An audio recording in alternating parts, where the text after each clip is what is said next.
सत्य तथ्य समाचारको एउटै आधार। नमस्कार, बिहान 10 बजेको सुनौलो संक्षिप्त समाचारमा स्वागत छ। म विशाल साउद।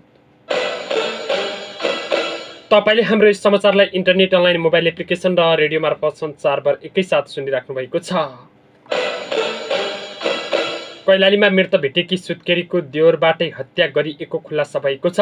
जिल्लाको गौरीकुङ्का नगरपालिका 7 कैलाशपुरमा शुक्रबार बिहान मृत भेटेकी 19 वर्षीय सुत्केरी तुलसी नाथको हत्या गरिएको अभियोगमा उनका देवर नवीन नाथलाई पक्राउ गरिएको इलाका प्रहरी कार्यालय मालाखेतीका प्रमुख प्रहरी नायक उपरीक्षक डीएसपी रणबहादुर चन्दले जानकारी दिएका छन्।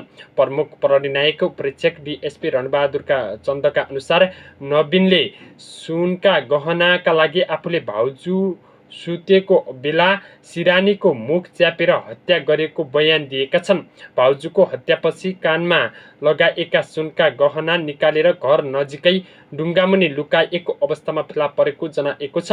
नाथ शुक्रबार बिहान घर नजिकैको नालामा मृत भेटिएकी थिइन् भने उनको 16 दिनको नवजात शिशु भने सकुशल फेला परेको थियो।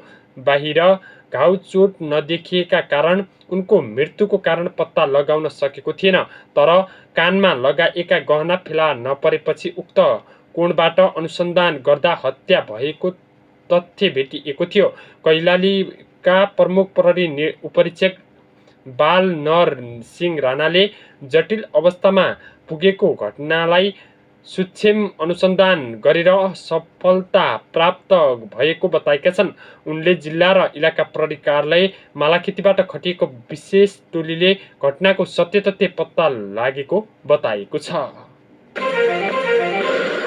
कैलालीमा 1 लाख बढीको भन्सार छलीका सामान बरामद गरिएको छ। जिल्लाको धनगढी उपमहानगरपालिका 1 चकमेली पुज नजिक धनगढी 16 पटरीघाट र कैलाली गाउँपालिका 5 गोबरबेलाबाट अवैध रूपमा भारतबाट भन्सार छली गरी ल्याएका करिब 1,27,490 मूल्य बराबरको भन्सार छलीका सामान बरामद गरिएको प्रहरीले बताएको छ। उक्त मूल्य बराबरको चिनी, बिडी, सुर्ती, पेय पदार्थ, माछा लगायतका सामान जिल्ला प्रहरी कार्यालय कैलाली तथा मातहत कार्यालयबाट खटिएको प्रहरी गस्ती टोलीले बेबारिसे अवस्थामा फेला पारी नियन्त्रणमा लिएको जनाएको छ। कञ्चनपुरमा आगलागीबाट 1 लाख बढीको क्षति भएको छ। जिल्लाको भीमदत्त नगरपालिका 10 सुकासाल स्थित सोही ठाउँ बस्ने महेश लुवारले सञ्चालन गरेको कुखुरा मासु पसलमा शनिबार आगलागी भएको प्रहरीले जनाएको छ। कुखुराको मासु पोल्ने क्रममा ग्यासको पाइपबाट आगलागी भएको जनाएको छ। उक्त आगलागीबाट पसलभित्र रहेका डिप फ्रिज, पङ्खा लगायतका सामान गरी करिब 1,20,000 मूल्य बराबरको धनमाल जलेर नष्ट भएको जिल्ला प्रहरी कार्यालय कञ्चनपुरले जनाएको छ। आगलागी नियन्त्रणमा आइसकेको बताएको छ। बैतडीमा माओवादी केन्द्रको पार्टी कार्यालयमा आगजनी भएको छ। शनिबार साँझ 5:30 बजेको समयमा अज्ञात समूहले पार्टी कार्यालयमा आगजनी गरेको माओवादी केन्द्रले जनाएको छ। पार्टी कार्यालयको मुख्य कार्यालयमा गरेको आगजनीको मुख्य कागजात तथा फर्निचरको सबै सामान पूर्ण रूपमा जलेर नष्ट भएको माओवादी केन्द्र प्रदेश कमिटी सदस्य धर्मसिंह ऐरले जानकारी दिएका छन्। करिब 5:30 बजेको समयमा आगजनी भएको जानकारी पाएपछि जिल्ला प्रहरी कार्यालय बैतडीका प्रहरी टोलीले खटिएको आगो नियन्त्रणमा लिएको जिल्ला प्रहरी कार्यालय बैतडीका प्रहरी प्रवक्ता बलदेव बड्डुले जानकारी दिएका छन्। र सुनौलो संक्षिप्त समाचारको अन्त्यमा अब खेल सम्बन्धी समाचार। एसई 16 वर्ष मुनिको इस्ट जोन कप 2025 का लागि नेपाली राष्ट्रिय क्रिकेट टोलीमा सुदूरपश्चिम प्रदेशका 2 खेलाडी सचिन भट्ट र सुनिल रावलको नाम समावेश भएको छ।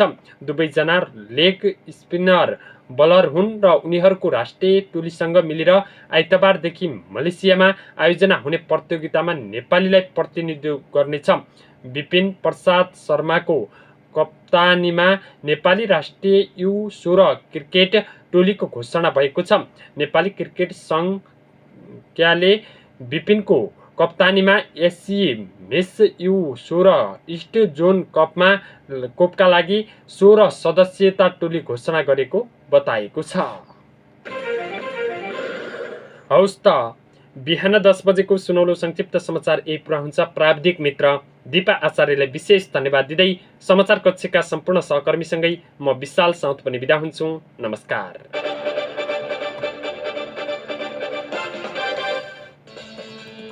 यो हो मध्य तथा सुदूरपश्चिममै सबैभन्दा बढी श्रोताहरू भएको तपाईँहरूकै मनको साथी रेडियो सुनौलो एफएम।